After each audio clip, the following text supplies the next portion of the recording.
The wooden box sat on the kitchen table, sun-bleached and scratched, its once vibrant carvings faded into a muted semblance of elegance. Sarah had found it nestled in the attic, cloaked in dust and cobwebs, buried beneath forgotten memories. She'd brought it down with the mind to throw it away, to finally rid her family of the burden that carried unspoken whispers and a weight that felt too profound for her slender frame. That evening, as dusk settled over the house, when the air turned thick with the scent of impending rain, Sarah cast the box into the trash. Its presence felt like a bad omen lingering in the air, a relic of her late grandmother who always warned, "What goes out will come back." Despite her resolve, she dismissed the memory with a shrug. After all, it was just an old box. Hours later, rain began to pelt the windows, dull thuds against the glass, drowning the silence.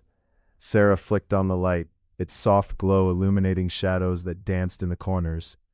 She retreated to her room, where she tucked herself beneath her heavy quilt, listening to the storm rage outside. But the tranquility was abruptly punctuated by a faint, persistent creaking coming from the kitchen, a sound reminiscent of a rope straining under weight. When she stepped into the kitchen, her heart dropped. The box, now in precisely the same spot on the table, seemed to have a glow of its own, a muted energy that whispered of warmth and decay in equal measure. Blinking rapidly, she glanced towards the trash bin but saw nothing but remnants of yesterday's meals. Trembling, she approached the table, her fingertips barely brushing the surface of the box.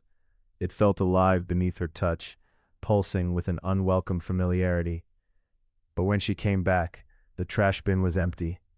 Swallowing hard, she slammed the box into the bin, packing it deep with crumpled wrappers and broken glass, determined to vanquish it once and for all.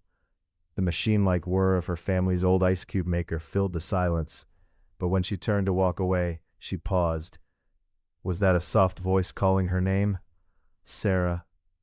It was a faint whisper, tender yet aching, swirling around her like mist brushing a winter's dusk.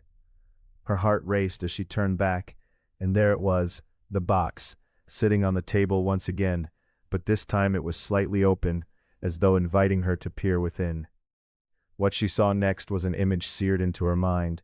The interior was lined with images, faces twisting and morphing like the stilled shadows of people long past, enveloped in expressions of sorrow and longing. In that single paralyzing moment, she realized that the box had never belonged to her grandmother alone. It had been a vessel for the family's regrets, holding tightly to their whispers, their cries for acknowledgement. Sarah understood. This box had come back to remind them that some burdens cannot be thrown away, but must be faced and embraced. Clenching her fists, she closed the lid, taking a step back as an oppressive calm enveloped her. The shadows receded as the wind outside calmed, and she let out a deep breath that felt like a release. As she placed the box back in the attic, she made a silent promise. Its weight would no longer drag her family down. They would share their stories, their pain, and celebrate the lives intertwined with that wood. For sometimes, it is through facing what we cannot escape that we truly begin to understand who we are meant to be.